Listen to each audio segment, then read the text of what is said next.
Ovog novembra dobio je prestižnu međunarodnu nagradu Vitez novinarstva. O tome koji je značaj ove nagrade, koji su šokantni primjeri po pitanju ugroženosti novinara u svetu i šta je ono što posebno možda nas ohrabri, a šta da nas zabrine, u novoj 26. epizodi emisije Talasna dužina, Stevan Dojčinović, glavni odgovorni urednik KRIK-a.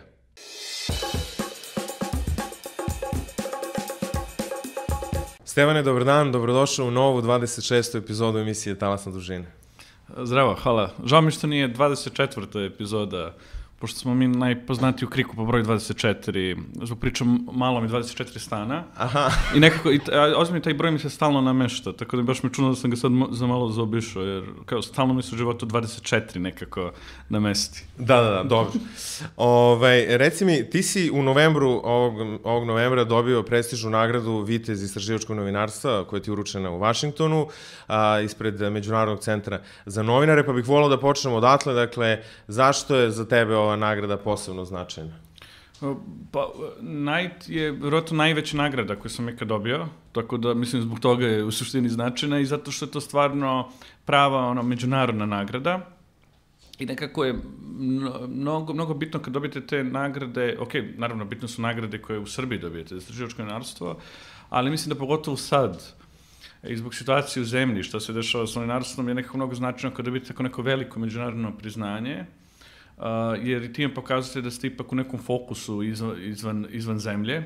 Jednostavno, kako kažem, da vam neki dodatnu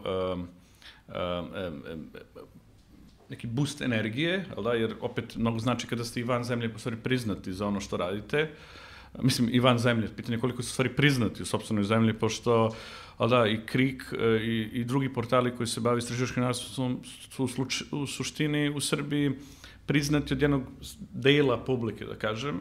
Znači, mi imamo jednu grupu čitaoca koji stvarno razume značaj onoga što mi radimo, mi i kolege iz drugih medija koji se bave istraživačkim novinarstvom, ali generalno dobar deo ljudi u Srbiji i ne zna za nas. Znači, praktično ljudi koji samo konzumiraju mainstream medije, pretpostavljam da nisu ni čuli za nas, osim možda u nekom trenutku kada, ne znam, predsjednik ili neko nas prozove javno i ne znam, mogu da čuju za nas kao za neke negativce, ali generalno nekako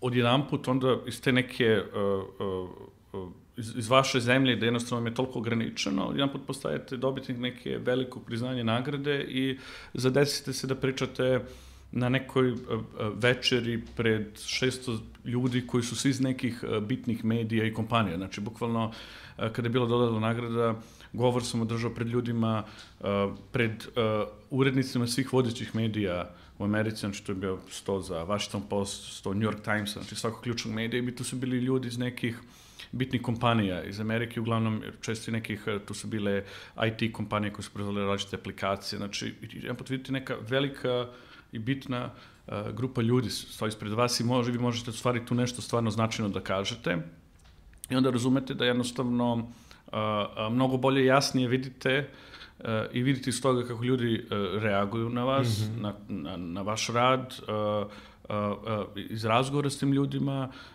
vi u stvari vidite da ovo što se dešava u Srbiji u stvari veštačka stvar i da nekako na silu i nekim nameštanjem i kontrolom medija smo u stvari mi, svi koji se bavi istraživačkim novinarstvom, nekako svedeni da izgledamo kao da smo, ne znam, slabi, da nemamo nekog uticaja, da nemamo pristup nečemu, da je to sad jedna potpuno veštačka stvar koju je država uradila i nekako istraživačkom novinarstvu u Srbiji nije dozvoljeno da se nekako prirodno širi, bukvalno onako zatvoreno. I to stvarno osetite kad ste tako na nekom mestu i naravno ta nagrada nosi neku veliku težinu isto sa sobom.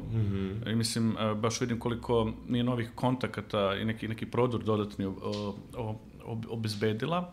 A s druge strane isto podsjeća na još jednu stvar o kojoj sam dosta razmišljao isto kad sam dobio nagradu. Ok, bio sam u Americi tamo, posle večeri da upoznali sve te ljude, upoznati ljudi iz tih velikih medija i onda praktično kada se vraćao za Srbiju sam razmišljao o tome, ok, sad se vraćam opet nazad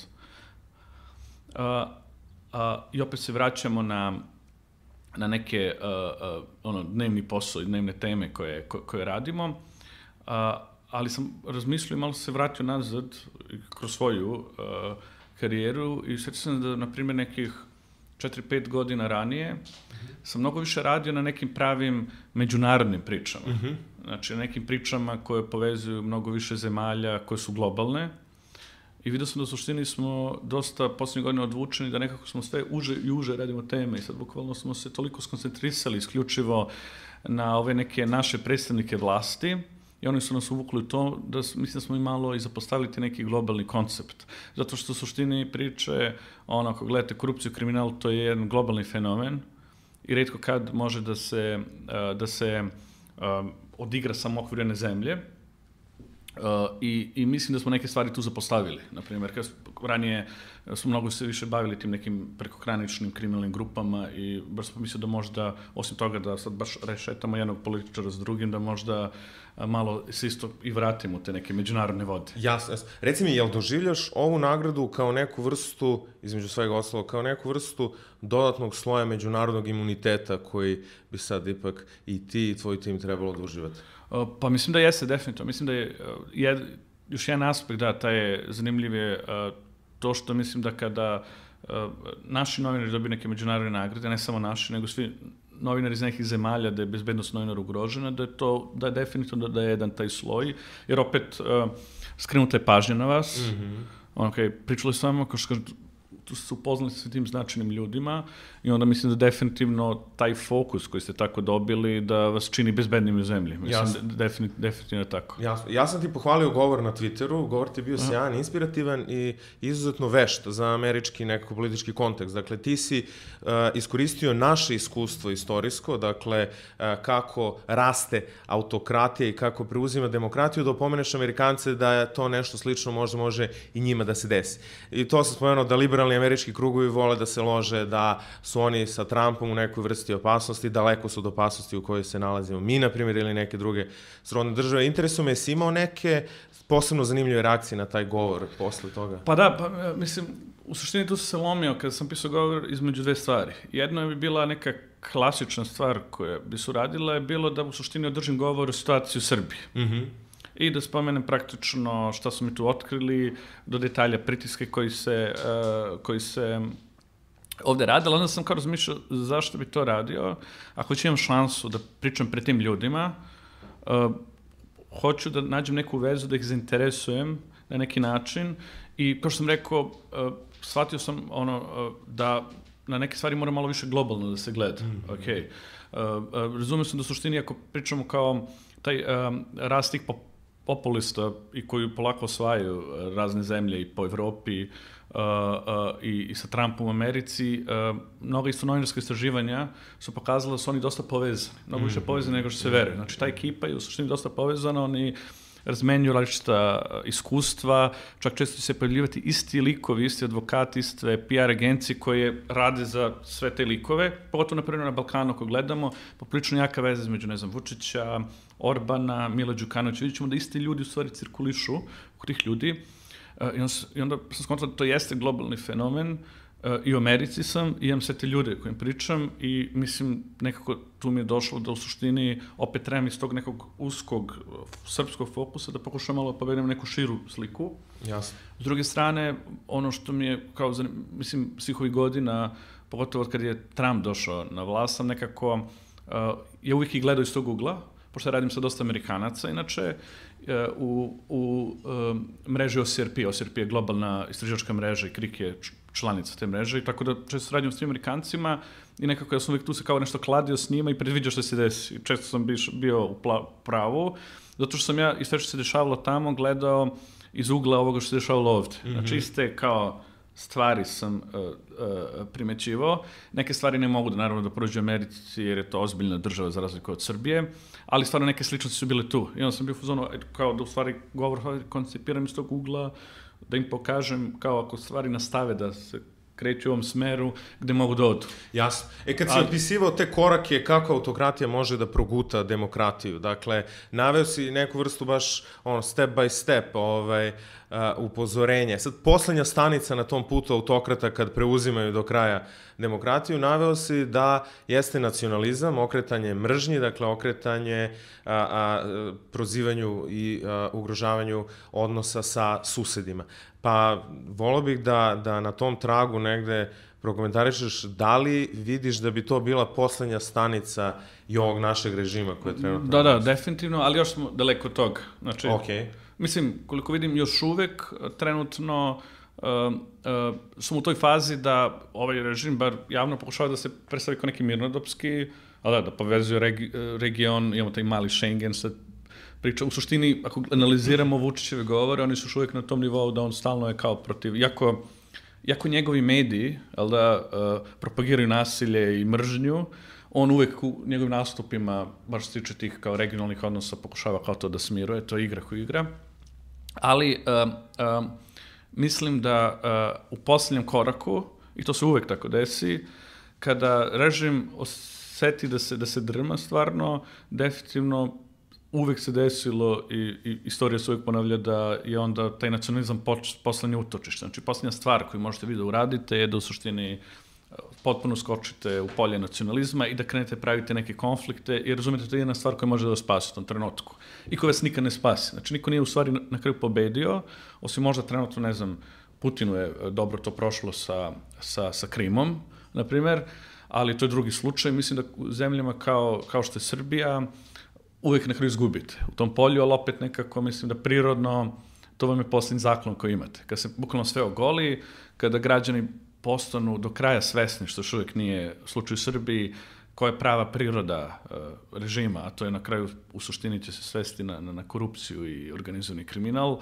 i kada krenete da vam se drma, to je bukvalno posljednja stvar koju možete da uradite, da jedanput isilite neki konflikt i onda pokušate motivišite ljude da uđu u taj konflikt.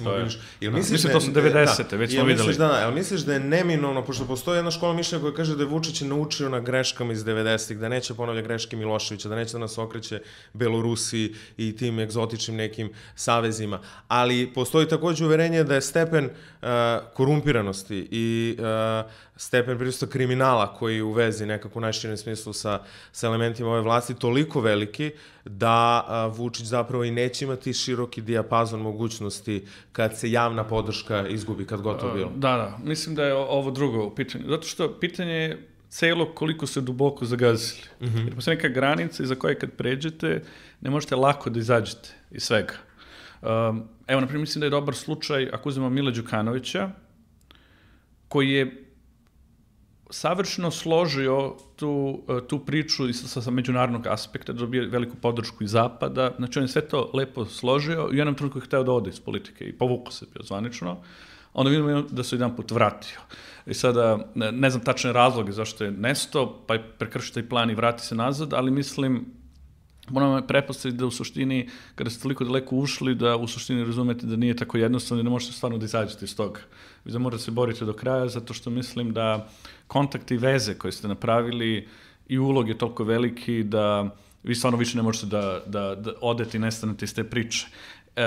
I to je ceo problem u suštini ljudi koji vode države, koji idu ka tom nekom, da kažemo, autokratskom modelu, zato što nekako ako ste čisti do kraja, vi uvijek možete da izađete iz priče. Ali ako napravite neke određene saveze s određenim ljudima koji su iz toj neke crne sfere i ako uđete vi sami u neke kombinacije, mislim da mnogo vam je sužena mogućnost stvari da izađete iz svega toga. Sa druge strane, što se brutalnije ponašate u okviru svoje zemlje, takođe i onda je veći izazov za neke sledeće da vas hapse, istražuju i to, naprimjer, posle, mislim da će to biti slučaj u Srbiji, da jednostavno kogod da dođe sledeća vlada, jedan načina da se dokaže će biti tako da li će stvarno pokrenuti neke istrage koje sad trenutno nisu pokrenute, tako da u stvari izazov za sledeće će biti da vas hapse. Tako da na kraju, kada vam se sve to sabere, kad imate celu tu ljude iz crnog sveta koji vas u stvari drže tu i vidite da vašim odlaskom niste sigurni da ćete da budete na slobodi, mislim da u jednom trenutku shvatate da kao morate ostanete do kraja koliko god možete. Mislim da je to kao u glavama tih ljudi i to se dešavalo u mnogim zemljama i onda jednostavno vas to tera onda u neki brutalni koncept, jer u tom trenutku to vidite kao jedini nekako izlaz iz svega. Jasno. Mislim, toliko puta se desilo u mnogim zemljama. Plašim se da nekoliko stvari koje su vezane za ovu vladu, koje sad imamo, pokažu da poprično daleko otišla na tom putu. Jasno. Ajde malo pričamo u kontekstu istraživačkih novinara. Dakle, u kakvim uslovima tvoje kolege rade u inostranstvu. Dakle, ti si podelio nagradu, takođe nagradu je dobila i novinarka iz Kenije, Rose Wangui, je li tako? Dobila je međunarodno priznanje za rad koji se bavi jako problematičnim temama u Africi, dakle to su neke tabu teme od seksualnog zlostavljanja i ropstva, iskorišćavanja žene i dece. To su izuzetno pretpostavljene teške uslovi u kojima ta koleginica tvoja radi. Spomenu si takođe u govoru i novinarku iz Azerbejdžana, koja je u zatvoru zbog nekih lažnih optužbi, kako si naveo. Ajde malo te radikalnije primere da obradimo. Znači, ti dosta sarađuješ sa međunarodnim partnerima. Koji su neki najšokantniji primjeri i konteksti? Ok, uzet ću samo, krenut ću prvo od svojih kolega. Da, mislim, novinari u Srbiji su pod velikim pritiscima, ali mi smo daleko od te stvarno ozbiljne i brutalne priče. I ako uzmemo samo dvoje kolega koji rade sa nama u ovoj OSRP, međunarodnoj novinarskoj mreži, definitivno najbrutalniji primjer je Jan Kučijak, to je novinar iz Slovačke koji je brutalno sa svojim vernicom ubijen u Slovačkoj. Tek nedavno je ubistvo rasvetljeno do kraja. Znači, nedavno je optužen i sam nalogodavac. To je jedan biznismen, znači slovački biznismen koji je bio praktično najmoćniji osoba u toj zemlji, što je bio kao tajkun njihov koji je praktično pod svojom kontrolom imao policiju, koji je pod svojom kontrolom imao sudije, znači držao sve u džepu zbog novca i kompromitujućeg materijala koji imao svima njima i to je bilo to nedodirljiva osoba. I sad Jan je pisao njemu i nakon toga ovaj čovjek ga je ubio bukvalno iz osvete. Znači, tekst je već bio obiljen, završen i on samo iz čiste osvete praktično naredio njegovo ubistvo, a onda je ubijena i njegova verenica koja se nalaza s tim. Znači, to je poprilično brutalno i to je bilo dosta bitan slučaj, ne samo što je pogodio nas, nego mislim da je dosta onako rastreznio svet, jer nekako do tog ubistva i ubistva novinarke Dafne na Malti se nekako verovalo da je Zapad dosta bezbedni za novinarstvo, nekako se verovalo da u Evropi ne može biti slučaj baš da neko ubije novinara. Kao Rusi, na primjer, da. Da, znači nekako, mislim da je to potpuno razdrmalo celu sliku i pokazalo da ne, i u srcu Evrope potpuno bez problema može da se naruči ubistvo novinara i to se dešava. Sa druge strane, opet, to je bilo, znači, brutalni događaj, ali s druge strane, da kažem, nešto što je bilo pozitivno tu, što nisam siguran da li ovde uopšte bi moglo sada da se desi, je da je izazvalo velike proteste građana. Znači, građani su to razumeli kao nekad crvenu liniju koja je prešla. Jednostavno, bilo jasno da tamo ubistvo novinara u tom trenutku je bilo nešto što je bila gotova stvar. Više nije bilo što je nikakve predstave o tome da vlada kao takva i ti ljudi koji drže mogu da tu ostanu. To je izazvalo velike proteste građana, koje je prvo pritislo vladu, znači njihov premijer je pod ostavku i pritislo je vladu da prvo su pohapsili samo ove počinioce dela. Taj biznismen još uvijek bio tad van domašaja, međutim nastavcima interesovanja građana za to, znači dan danas se ljudi okupljaju, su na kraju uhapsili i ovog biznismena. Znači, hoću kaže, nekako ta građanska akcija je na kraju i novinarsko izveštavanje. Znači, od kada je Jan ubijen, mi smo svi skupili, kolege iz cele mreže, to je globalna mreža, to je poprilično moćno, kad ima tako nešto, i od tog trenutka smo bukvalno seli i završili njegove priče. Mi smo u roku od par nedelja objavili sve ono na čemu je on tada radio. Mislim da to bio veliki udar za sve te ljude. To je jako bitno, uvijek morate pokažete da ubistvo novinara ne možete da zaustavite priču. I mi smo odmah seli, svi smo ostavili posle koje smo radili. Sad zavisi od zemlje, mi toliko u Srbiji nismo imali toliko šta da se tad bavimo time, ali te priče koje oni istraživaju bilo nekoliko zemalja gde su se novinari skupili, to smo objavili, to je isto bio udar za njih, građani su bili na ulicama i na kraju su ljudi do samog naručioca trenutno u zatvoru. To je, da kažemo, pozitivno. Nisam siguran da u Srbiji to može se desiti, jer vidimo u slučaju Slavka Ćaruvije do dan danas, posle toliko godina, nemamo naručioca, ali da, nije čak ni imenovan ni u optužnici u presudi. S druge strane, imamo zemlje kao Azerbejdžan, to mislim da je drugi jako bitan primjer, naše novinarke Kadidže Ismailove, to je drugi sistem. Tu je sistem sistem kao što je u Turskoj isto, gde država koristi apsolutnu silu da se življava nad novinarima, tako da je ona bukvalno pod nameštenim optužbama bila uhapšena i bila u zatvoru 6 meseci i posle toga opet samo zahvaljujući velikim pritiskom koje je ova OSRP mreža radila. Znači, od tog trenutka kada je ona bila u zatvoru smo bukvalno svaki naš novinar svuda u svetu je svaki javni događaj koristio da skreće pažnju na to, propitivali smo ljude, pogotovo na zapadu, jer Azerbejdžan, poput naše vlasti, mnogo mu je stalo do svoje reputacije i imidža na zapadu, i to isto povezano sa prodajom nafte i tako dalje, od čega ta zemlja živi. Praktično, i onda smo imali dosta tih novinarskih akcija usmerene ka zapadu, gde smo uspeli da praktično skrenemo pažnju na Kadidžin slučaj, i ona je poprično na zapadu poznata, ona važi za jednu od velikih žrtava novinarstva. Čak i u jednom trenutku je neki poznati advokati koji su svetske imena u Americi su uzeli da zastupaju i na kraju su oni nju pustili iz zatvora posle 6 meseci, ali ona danas ne može da napusti zemlju. Znači ona praktično nešto nije kao kućni pritvor, može se kreći, ali ne sme van zemlje da ide, i to su potpuno nameštene optužbe, bukvalno su joj namestili da je nagovarala kolegu da izvrši samoubistvo. Ta lik nikad ne izvrši samoubistvo, nego on svedoči u suđenju, to je neki njen bivši novinar, kako ona ga nagovarala da se ubije. Bukvalno na tom nivou su ispakovali ceo slučaj, potpuno ludo. Nakon toga su dodali drugi neki, to je mislim dosta popularno u Srbiji, nešto su pokušali finansijski da je nakače, kao ono što su u Južnim vestima radili, imale finansijske inspekcije koji su pokušali tu nešto da napravi neki slučaj oko tog poreza, ali poenta priča da jednostavno ona je otkrila neke stvari koje su uzdrmale ne tu zemlju iznutra, pošto Azerbejdžan je zatvoren koliko i Srbija što tiče medija, ali međunarodno ga je uzdrmala jer su pričali milioni na engleskom i ona utvrdila da Alijev, koji vodi Azerbejdžan, koji je diktator praktično, iako i oni imaju neke kao prividne demokratske institucije, da je ukrao, sad pričamo od preko milijardu dolara iz zemlje, znači pričamo o nekoj nevjerojatnoj cifri, i Kadidža uspela da pronađe offshore firme svuda po svetu i nekretnine koje on kupovao tim ukradenim novcem iz Azerbejdžana.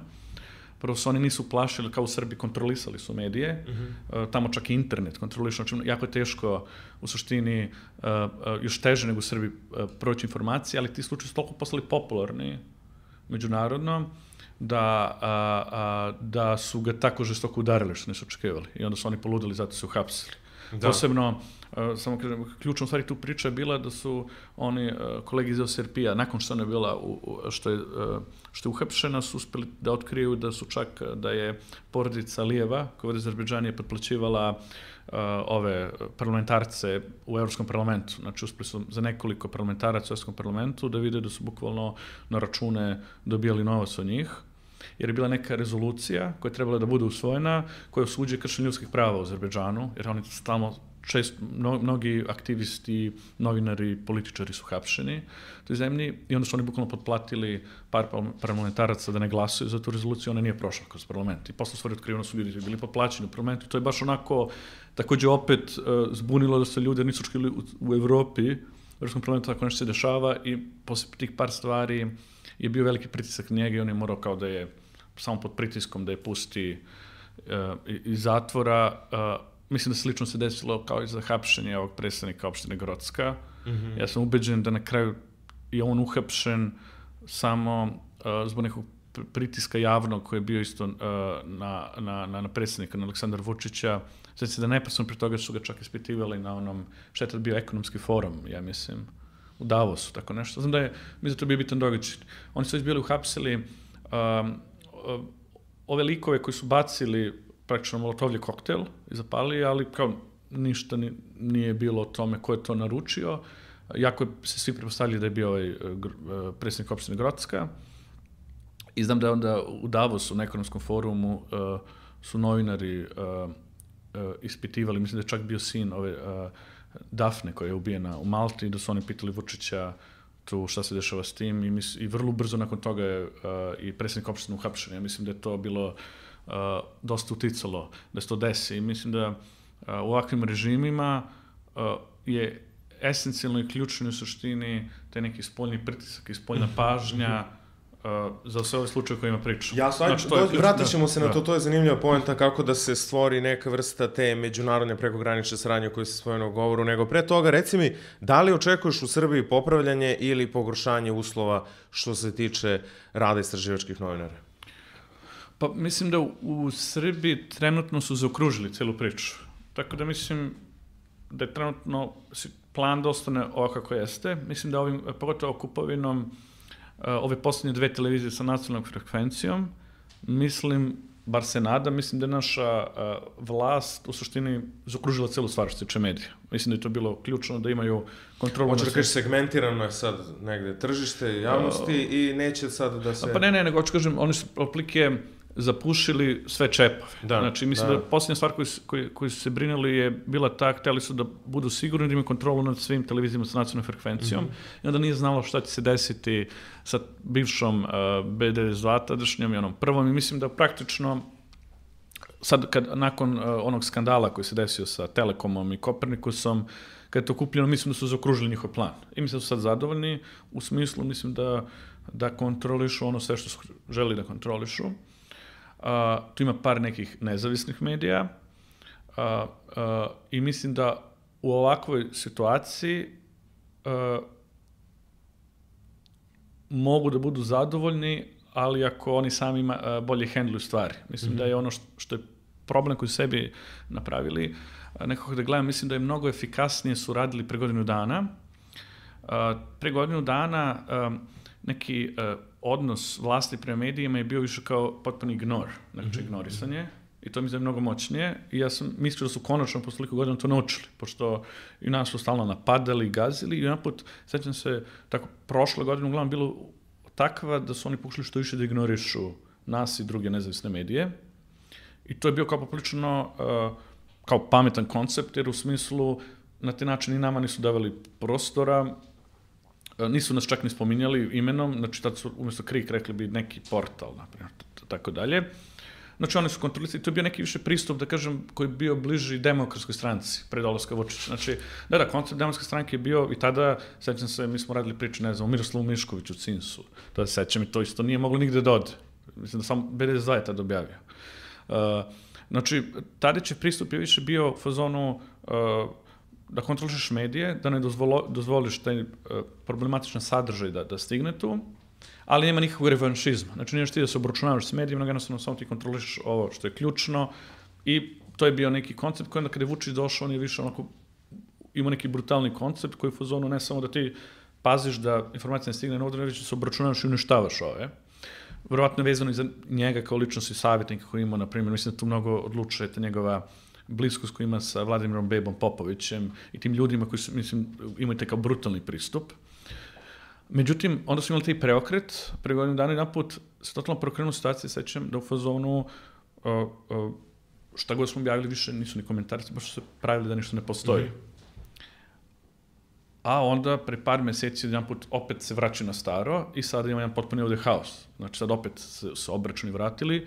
U našem slučaju to se vratilo sa onim praćenjem beba. Znači to je posle nekoliko priča koje smo objavili, koje su potpuno bilo ignorisane, nakon te priče su krenuli da pakuju da bukvalno nameštaju onaj slučaj da naši novinari prate, maltretiraju žene. Znači potpuno ono ludilo koje je prošlo. I sada vidim da ovih meseci, ne znam zašto to rade, ali vidim da su sad vratili na taj brutalni pristup i sad opet rešetaju i udaraju. Ne znam zašto to rade, zato što sa druge strane mislim da su osvojili sve medije koji su trebali i meni deluje da je efikasnije ovo, ali ono, dakle... Možda nije nikad sve baš po racionalnom planu, mislim, nekad izleti neki iracionalni hir, mislim, nije sve kod Vučića baš po PS-u, što se tiče reakcije. Pa kao, svi vole da veruju da on u stvari ima savršene savjetnike, da sve radi splanirano, po drugim nekim teorijama da, on jednostavno u jednom trenutku kao samo... Postoji impulsivnost. Da, impulsivan je i nešto radi, ali sada smo se nekako vratili na tu neku, to je pogotovo 2006. su da kažem, i kada je baš godine koje su baš bile poznate po tim obručnjima sa novinarima i sad loše vidimo da idu u tom pravcu. Što kažem, opet meni nije jasno, jer s druge strane nikad nisu više uspeli da uzmu kontrole nad medijima. Jasno. I onda se očekuje da manje imaju u stvari... Ajde se vratimo na jedan zanimljiv detalj baš iz 2016. Dakle, ti si to pre 3 godine imao prilike da razgovaraš sa Aleksandrom Vučićem javno, dakle da uradiš neku vrstu intervjua. Interesuje me zašto misliš da je tada pristao da razgovara sa tobom? Da li misliš da će se ikada ponoviti slična situacija dok je na vlasti, da imaš prilike da ga nešto pitaš i šta bi ga pitao? Pa... ja bih volio da ga opet intervjušem, ali mislim da to neće uspjeti. Par puta sam već pitao bio, nakon toga, nikad nisu rekli ne, nego neobično, ili nemaju vremena, nešto tako. Znam da nisam dobio definitivno odgovor ne, ali sumnjam da će 150. Sad, u to vreme, kad sam ga intervjušao, jako je bila napeta situacija. S jedne strane, tad je bio onaj ceo serijal koji je Informer otvorio o meni i o redakciji Krika, gde su bukvalno malo, kažem, prešli neke granice i počeli su da objavljuju razne stvari koje očigledno su stizale iz obaveštene službe, iz BIA praktično, gde su prešli čak i neki, krenuli su da objavljuju neke stvari koje su iz mog privatnog života, koje nisu imali nikakve veze s poslom. Znači, onako je baš bila jedan žestok obračun sa mnom tada. I to je bio jedan od tih slučaja koji je dosta, mislim, skrenuo pažnju u međunarodne javnosti. Sad, bukvalno, kad bi se vratili nazad, samo tih dana, mislim da smo dnevno objavljivali na sajtu, stizalo su nam po minimum 10 reakcija smo imali nekih međunarodnih institucija iz sveta, koje su bukvalno nam slale pisma, sami od sebi, koje smo objavljivali na sajtu. Znači, taj slučaj tad dosta skrenuo na pažnju na to što se dešava sa novinarima, jer smo i mi tako dosta odigrali, praktično kad su nas napali, i mi smo u trenutku znali da je to bio miks BIA, praktično Informera, i da je to zbog toga što istražujemo imovinu predsjednika Vučića, to se tada desilo, i iskoristili smo par nekih stvari koji su oni, kako kažem, su zabrljali da bi se, čime su se razotkrili, i onda smo mi sami u suštini, naša odbrana je bila da jednostavno što više poruku o tome da se ne borimo u Srbiji, nego da prenesemo u svet. Tako da i tih dana smo mi kao redakcija seli, podelili se i sad više smo kontaktirali ambasade, međunarodne institucije da im objasnimo šta se dešava. I to je jednom upalo tako da je krenulo samo od sebe. Bukvalno, sećam se da je neki bitni listovi poput Le Soira, to je ključni dnevni list u Belgiji, koji se čita u celom Briselu, u parlamentu, u komisiji, objavio, sećam se, na pola strane veliki članak o tome. Dosta se onako probilo u svetu i mislim da je to onako podiglo dosta ulogu u celoj priči. I tačno sam setio jednom trenutku da su se oni onda malo smirili, a onda je što mi se javila savjetnica Aleksandar Vučić i rekla da pristaje na intervju. I ja mislim da je taj intervju tad bilo više kao zašto je on pristao, mislim da je više bilo da kao ispegla tu situaciju koja mislim da je dobila neku nevjerovatnu razmeru. S druge strane, ja nisam nikad bio zainteresovan da ga stvarno intervjušem na nivou kao intervjua, kao proizvoda intervjua, da se objavi, smo čisto uradili, zato što smo bili tamo licu mesta, meni je bilo bitno da ga pitam, sad pitanje koje sam imao za priču koju smo praktično radili. Sad, ta priča možda nije toliko dobro prošla, to je, ako znam, ta priča mnogo bolje prošla van Srbije nego u Srbiji, jer ona je bila na engleskom. I evo čak nagradu ovo, kad sam dobio Night, su se setili te priče, kad su napravili video, da me kao prezentuje su bukvalno prepričali priče, sam kao, ne mogu govorim da je to toliko dobro spolja, ta priča toliko prošla, u Srbiji možda zbog toliko haosa nije toliko sama ta priča prošla, mislim to je jedna od boljih priča koje smo uradili, nego imovini, zato što ona u sebi imala u stvari nekoliko priča, jer je jasno pokazala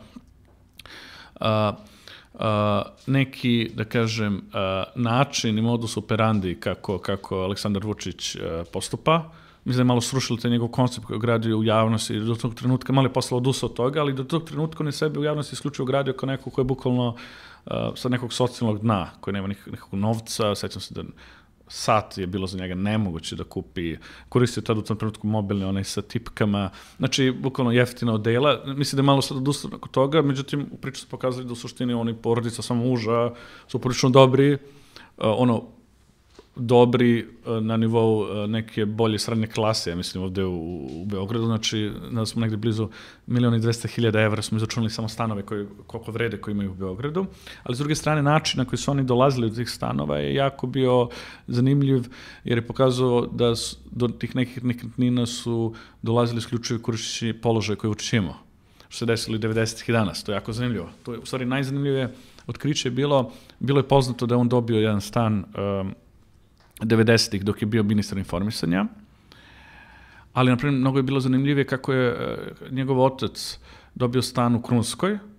Tu praktično što se desilo, oni su više od duplo manjeg stana, na primjer, koji je u Krunskoj bio 120 metara kvadratnih, oni su imali stan od 50 metara kvadratnih na Novom Beogradu, koji je otprilike, ne znam, više od tri put manje, više vredi od ovog stana.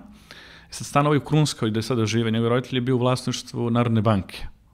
I onda u periodu, znači, dok je Vučić bio ministar, banka je praktično zamenila stan sa njegovim ocem. On je dao stan od 50 kvadrata u Novom Beogradu za ovaj veliki stan i doplatio, ne mogu setiti, nešto bilo tipa 5.000 maraka, ništa.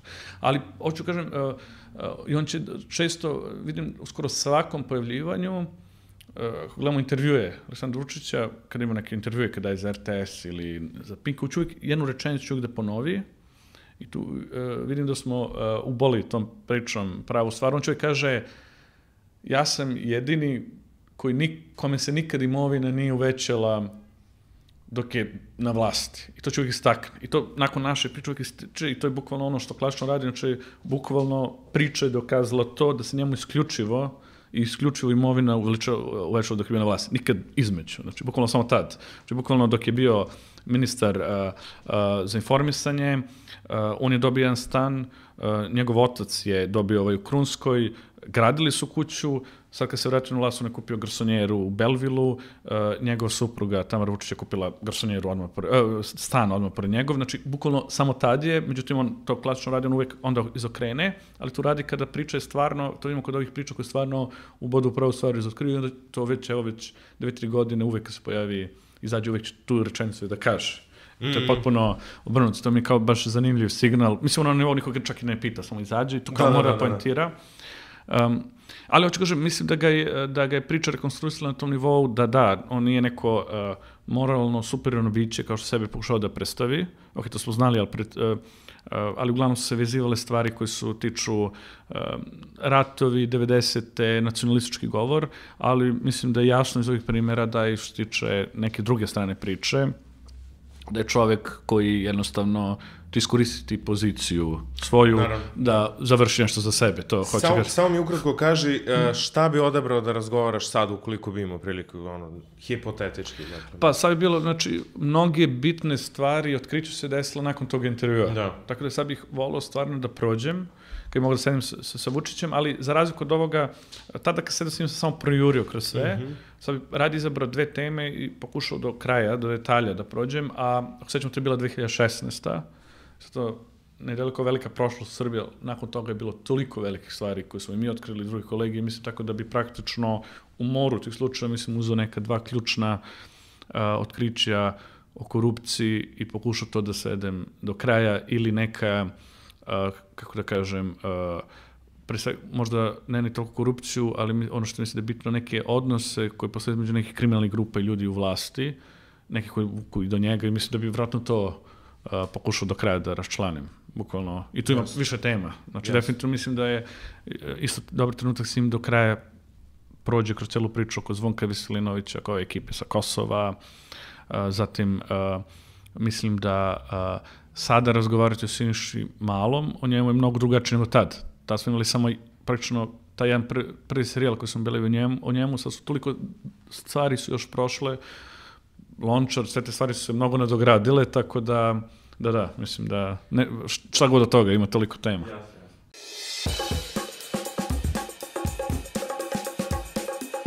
Stevan je tokom svog govora pri dobijanju nagrade spomenuo si da je ta međugranična globalna saradnja između istraživačkih novinara i istraživačkih centara jedan od načina da se zaštiti rad i nekako da se sam položaj ojača. Je li imaš neke pozitivne primere koje bi istakao, koji su posebno značajni i kako vidiš tu neku međugraničnu saradnju u perspektivi? Pa mislim da u suštini međunarodna saradnja je budućnost za novinarstvo i ono što je ključno, što treba da radimo da što više idemo u tom smeru, zato što su, pre svega, kriminal i korupcija su postali globalnog tipa. I kao što kažem, mi da sad gledamo, ne znam, našu vlast, isključivo iz tog nacionalne perspektive, međutim, ako pogledamo mimo naše zemlje, vidjet ćemo da ne samo kriminalci, već su počeli političari da sarađuju međusobno, čak i da se spaju u poslovima ili minimum da razmenjuju neke zajedničke savjetnike. Znači, oni su se već umrežili polako. Kriminal to već decenijama funkcioniše na taj način da je jako dobro umrežen i na novinarima je u suštini da što više se umrežuju, jer na taj način u suštini možete brže i bolje stići do ozbiljnih priča, a i takođe kada razotkrite te globalne priče, one imaju mnogo jači uticaj u stvari. Jer danas vidimo da u današnjici mnogo više ćeš napraviti globalni uticaj pričama nego što možeš u stvari lokalno. Jer polako u svim zemljama, čak i u Americi, priče su sve slabije kada se nacionalno objavljaju. Znači, priča o Trumpu nemaju tu jačinu kao što su nekada radili. Naprimjer, Watergate danas ne bi bio tako uspešan, ceo taj novinarski rad kao što je nekad bio. I mislim da i Amerikanci, oni su baš karakteristični po tome, su baš skoncentrisani na to što se dešava tamo. Mislim da i oni su, baš iz ovih razgovora koje sam vodio, vidio da i oni razumeju da trenutno se što više radi na globalnim pričama. Jer na kraju sve je povezano, sve se lepo sklapa. Sad, kod nas je dobra stvar, kod nas u Kriku što smo deo najveće svetske mreže, i to stvarno savjetujem svako ko sluša da ode na sajt occrp.org, jer je to stvarno fascinantna ekipa. Znači, to je novinarska mreža koja radi po celom svetu i na tom sajtu možete naći priče o kriminalu i korupciji svakog kutka sveta, bukvalno iz neke najmanje zemlje koje postoje, ali ono što je bitno da ćete vidjeti da većina tih priča u stvari odigrava na nekoliko kontinenta. I mi smo uradili, na primjer, više priča iz Srbije koji su deo te neke veće slagalice i mislim da je ključno da se što više na tom nivou radi. Znači, danas više kad treba ići ka globalnom uticaju, nekom prekograničnom, ne toliko unutar zemlje, jer u suštini tu je mnogo jače kad se tako radi, kada u stvari uspete da povežujete te sve stvari. Samo da kažem, na primjer, par primjera jako dobrih. Na primjer, jedan od jako dobrih primjera globalne saradnje je Panama Papers i Paradise Papers projekti u kojima smo mi učestvovali, gde su novinari iz celog sveta radili na jednom setu dokumenta koji je procureo i onda, u suštini, pošto ne postoji nijedna redakcija na svetu koja će uspjeti da prođe kroz 1.000.000 dokumenta, već su oni, ICIJ koji je vodio tu operaciju, je praktično prikupio, to je druga novinarska mreža pored OCRP-a, koja je prikupila redakcije celog sveta, svako je gledao delove koji se tiču za njegovu zemlju i sve to zajedno kada je objavljeno je bio jedan veliki boom. OCRP je uradio nekoliko tih globalnih projekta koji u stvari pokazuju moć novinarstva. Takođe, to su oni to zovu nekoliko smijelokih projekta koji zovu Landromat projekti. U stvari, kao da kažemo, perionice, da prevedemo srpski. Oni su u stvari uspeli, OCRP je takođe radeći sa novinarima iz mnogih zemalja, uspeo da praktično rekonstruiše nekoliko globalnih šema pranja novca koji su odvijale bukvalno od Rusije. To je počelo sa tim prvim, to je zove ruski Landromat, ruska perionica, gde su praktično ogroman novac koji je ukraden iz Rusije od poreskih obveznika, znači ogroman novac, znači nekoliko milijarde koji su ukrenuli odatle, su praktično oni uspeli da isprate kako su one oprane širom sveta. To je sve urađeno zahvaljujući jednoj kao velikoj strukturi novinara koji su širom sveta u stvari pretraživali, pratili transakcije da dođu do posljednjeg detalja. I oni su nakon toga otkrili još nekoliko, ima Azerbejdžan, Landromat, tu su otkrili novac ukraden iz Azerbejdžana i za nekoliko zemalja su to ponovili, ali što nam priča to pokazuje kako treba da funkcioniše. Mislim da je problem što i nas i ova vlast uvukla da suviše nekako usko gledamo. Međutim, ako malo se samo udaljite sa strane, vidite da ove afere kojima se mi bavimo u suštini su prekograničnog karaktera. Samo treba malo više iz tog ugla da ih gledamo, ne iz lokalnog. Naprimjer, jedan klasičan slučaj koji smo mi uradili je definitivno jedna od najpoznatijih naših priča je Siniša Mali 24 stana. Znači, to je jedna klasična prekogranična priča koja da bi se razrešila treba minimum 3 zemlje, ali da, znači, Srbija, Britanska Devičanska ostrava, gde su osnovane firme, i Bugarska, gde se on pojavlja kao zasluh tih firmi i kupujete stanove. I naravno, tu priču nikad ne bismo tako uradili kao što je ona uređena da nismo imali kolege iz Bugarske. Mi smo radili sa tamešnjim portalom koji se zove Bivol. To je najbolja ekipa istraživačkih novinara u Bugarskoj, koji su isto pod velikim pritiscima tamo. I mi smo zajedno sa njima iznali tu priču. Znači, mi smo uspjeli da ispratimo taj trag do Bugarske, a da su oni uskočili, skupili se papiri, uradili pravi posao. Znači, to su prave priče, te priče su najjače. Ja stvarno mislim da nekada sam mislio pre 5 godina da jedan novinar sam ne može da iznese dobru priču, da mora bude tim novinara, a sad mislim da jednu dobru priču u stvari mora budu minimum 2 redakcije zajedno da bi je iznele. Jasno. Kada govorimo danas o položaju medija, jedno značajnih pitanja jeste i održivost i finansijski nekako položaj samih medija.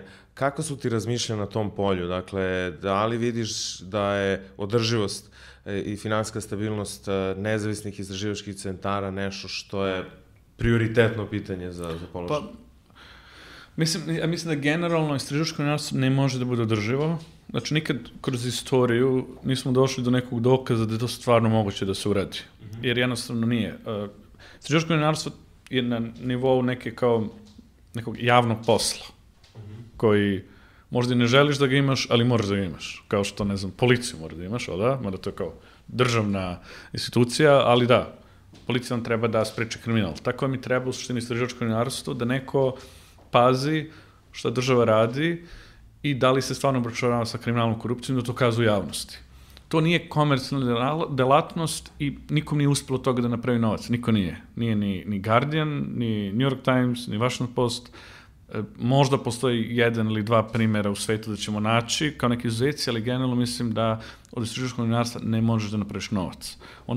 Ali, s druge strane, ono mora da postoji. I pogotovo u današnje vreme vidi se koliko je ono značajno. Samo na primjeru Srbije, zamislimo samo da nije bilo svih tih priča koji su novinari otkrili, šta bismo danas znali? Gotovo ništa. To je prvi kažemo, novinari pišu taj draft, prvu verziju istorije u suštini. I novinari su u stvari prvi koji su u stvari uspeli da objasne kakva je ova vlast, na primjer, stanovišta korupcije i odnosa sa kriminalom i tako dalje. Tako da jednostavno mora se obezbediti novac za to. Problem je što ovdje malo, znači on mora da živi na donacijama. Mi imamo 2 vrste donacija, znači kao KRIK, mi imamo donacije velikih donatora, međunarodnih i zemlje, i imamo donaciju naših čitaoca, koje su posebno značajne. One nam u ovom trenutku ne čine više od između 10 i 15% budžeta su nam donacije čitaoca, koje se nadam će porasti u budućnosti, ali to je poprilično onako značajan novac koji nam daju, jer on je, kako kažem, to zove slobodan novac. Kako da objasnim gledalcima praktično da kada fundraisete, kada pošaljete projekat i dobijete nekog velikog donatora od Evropske unije ili od Open Society fondacije, vi ste unapred definisali kako ćete novac potrošiti. Međutim, nezgodno ono što je novinarstvo, da stalno vam izliču neki troškovi koji vam se sad desi. Na prvom trenutku moramo da pošaljemo novinaru u neku zemlju da nešto istraži, treba nam za avionsku kartu i da prespava tamo, ili neka dokumenta, treba više dokumenta nego što smo planirali da se isfotokopiraju iz APR i tako dalje. Donacije, međutim, ovaj novac koji imate, vi ste uslovljeni donatorima, kada nam čitaoci daju novac, to je slobodan i možemo da ga za te neke bitne stvari koje se dešavaju iskoristiti, zato je to jako bitno. Neke naše kolege su uspeli, na primjer u Mađarskoj, koji su slično kao KRIK ovde, oni se zove Atlaco, oni su uspeli čak polovinu budžeta da naprave od donacija čitaoca. Za nas su oni idoli što se tiče i nadam se ćemo uspeti više tako, ali ono što je bitno, i donacije čitaoca su donacije. Znači, mislim da ne postoji neki koncept da se istraživačko novinarstvo proda kao komercijalni proizvod. Mislim da ja nisam uopšte u toj ideji. Trenutno malo donatori u Srbiji, to je isto problem, oni imaju neku predstavu da to može se uradi, malo guraju isto medije dosta da idu ka tom konceptu te održivosti i da nalaze način kako da zarade novac. Mislim da mimo istraživačkog novinarstva, da, medij sam po sebi da, može biti komercijalno. Znači, samo pričam za ovaj jedan segment rada medija, ali i tu je problem što mislim da u Srbiji sad trenutno nije vreme da isprobavamo to. Znači, nije situacija takva politička da možete vi stvarno napraviti održivi mediji zbog mnogih problema. Vi ste već poznati po tome da održavate taj odnos sa zajednicom, akcija Podrži KRIK, negde dosta onako inkluzivna, poziva ljude, dakle, finansijski da podrže rad redakcije KRIK-a. Zanimljivo je što ste već, čini mi se, 2. godinu za redom na sajmu knjiga, ali tako, na štandu, i tu se dolazi uvek, verujem, do nekih zanimljivih interakcija. Koliko vam je značajan taj neposredni kontakt sa čitaocima? Kako to izgleda praktično? Imaš neku anegdotu? Da. Na primjer, sajam je po meni jedna od najznačajnijih stvari koje radimo godišnje. I to ćemo uvijek raditi, zato što to je bukvalno jako dobro mesto da za nekoliko dana možete da dođete i do nove publike. Znači, većina ljudi koji stvari dođe kod nas u sajmu nije ni znalo za nas. Znači, dosta ljudi nije znalo. I do ljudi koji nas već prati i slušaju da imamo neki kao uživo kontakt s njima. Pošto naš ceo koncept koji smo osnovali KRIK je bio da mi ne želimo da budemo heroji novinari, nego želimo da budemo next door novinari. Znači, praktično komšije, što jeste, jer ja ne mislim da je nešto pretjerano herojski se baviti tim poslom. Radimo jedan jako značajan i težak posao ovde, ali želimo da budemo što više u kontaktu sa čitaocima. Problem je što ne možete jednostavno u realnom vremenu držati te kontakt sa svima, tako da je sam dobra stvar da ljudi mogu da dođu, jer praktično pokušavamo koliko možemo, naravno mi pokušavamo na što više komentare da odgovorimo na socijalnim mrežama, stvarno, ja lično isto odgovaram na komentare, na mailove koje nam stižu, onda imamo dosta čitaoca koji nas finansijski podržavaju, koji nam uplaćuju donacije, to je obično po 1000 dinara mesečno, znači tu pričamo o stotinama ljudi isto, s kojima je nemoguće baš toliko non stop održavati komunikaciju, što mi stvarno želimo da radimo, ali eto, kao sajam je dobro mesto da praktično se vidimo sa svim tim ljudima. Mnogi ljudi dođu zbog nas da bi nas tu sreli. Također želimo, s obzirom da ljudi nam uplaćuju donacije, nekako isto pokušavamo nađemo načine da im omogućimo da imaju i neki impakt, utjecaj na ono što radimo. Znači, često se desiti da se konsultujemo sa čitacama oko tema koje radimo. Znači, ne znam, da li ste primetili, par puta smo imali, na primjer, da pitamo, praktično čitaoce šta mislite o ovoj temi, da li vam je ovo značajna i onda ako jeste, ako na Twitteru se, na primjer, odluči da jeste, onda ih pitamo i da nas finansijski podrže da bi nešto konkretno istražili. Ima neke priče smo uradili samo isključivo na osnovu novca koji smo dobili od čitaoca. Bukvalno neke priče. Evo jedna anegdota koja mislim da je najcool, koja pokazuje kako tu radimo. I mislim da je jako bitno to što mi radimo, da se tako neposredno održava kontakt sa čitaocima iz jednog razloga, zato što mislim da cela plan koji sad dešava, koji nije samo u ovoj zemlji, mislim da je više globalni, mislim da postoji veliki pokušaj da se novinarstvo ogadi generalno. I mislim da uloga ovih tabloida nije samo to da će oni napadaju nas, već da generalno građani na kraju kad pročitaju tabloide i nas da sve kao zajedno stave na sliku, kaže da je novinarstvo potpuno propalo i puklo i mislim da pokušava da se informisanost građana izvuče iz ruka novinara.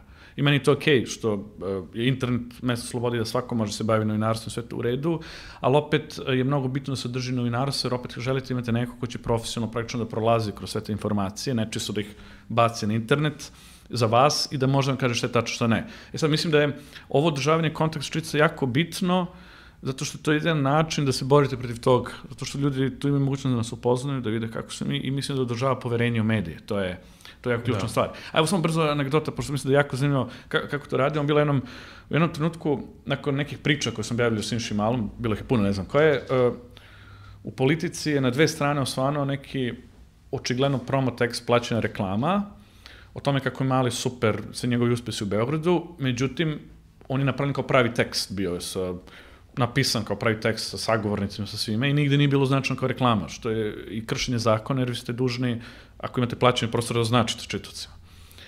I mi smo samo bukvalno objavili kratku vest o tome kako praktično se Mali pere preko politike i to je jako loše su čitaoci reagovali na to na Twitteru i onda neko od čitaoca nam je predložio tweetom, inače ovako mi u suštini često radimo i on je rekao kao, zašto sad vi ne platite u politici prostor, da objavite ukratko šta ste vi otkrili o njemu.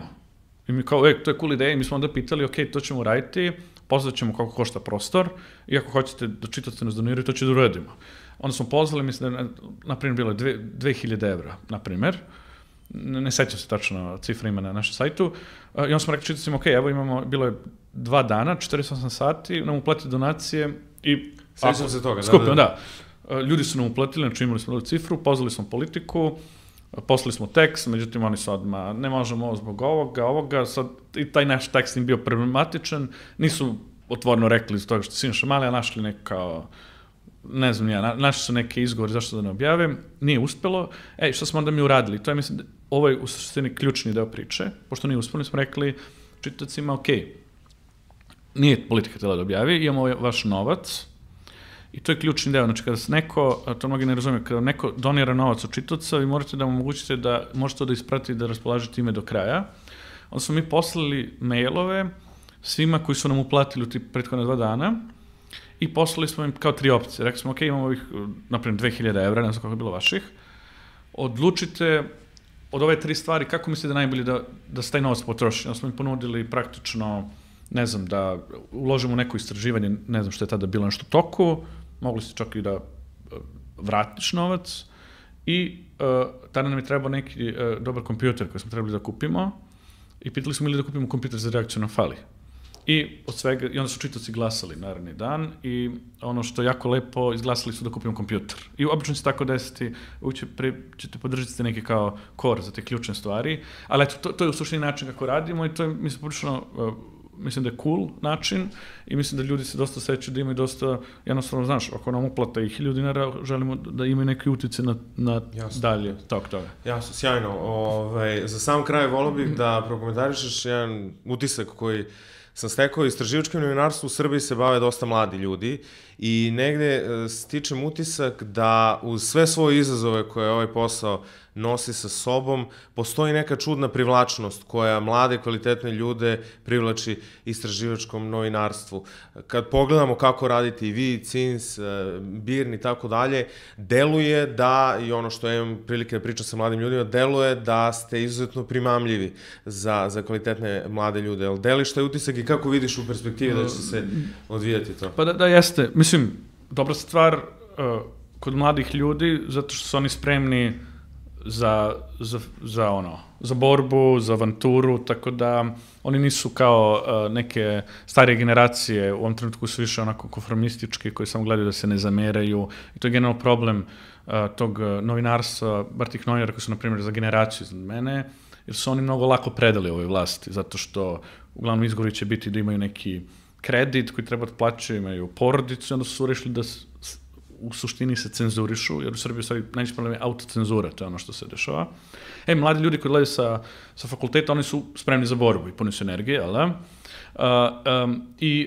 Mislim da jako ono što je bitno, da na svim redakcijama i nas i drugih istraživačkih redakcija, naprimjer CINS to dobro radi, je da uvek pazi da dovodi nove generacije, što se kaže, svežu krv u ovu struku, tako da mislim da svima nama misija, mimo ovoga što radimo, jednostavno da uvijek pravimo nove mlade ljude, neke nove, dobre istraživačke novinare i mi ćemo sad u stvari, evo, mogu da najavim, sad ćemo raspisati neki konkurs, tako ćemo mi do kraja ove godine napraviti isto jednu školu istraživačkog novinarstva, koja će biti samo za studente, znači, bukvalno ćemo tražiti ljude bez iskustva, mislim, to je jako bitan trenutak, jer tako praviš potpuno nove ljude, tako da neki od njih će imati šanse da rade s nama.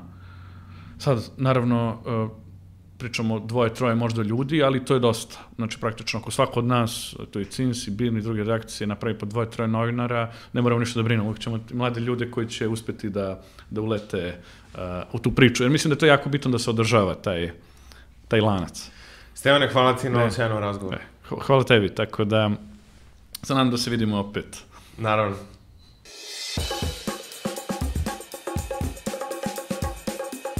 Pratite YouTube kanal Talasa i nove epizode emisije Talasna dužina.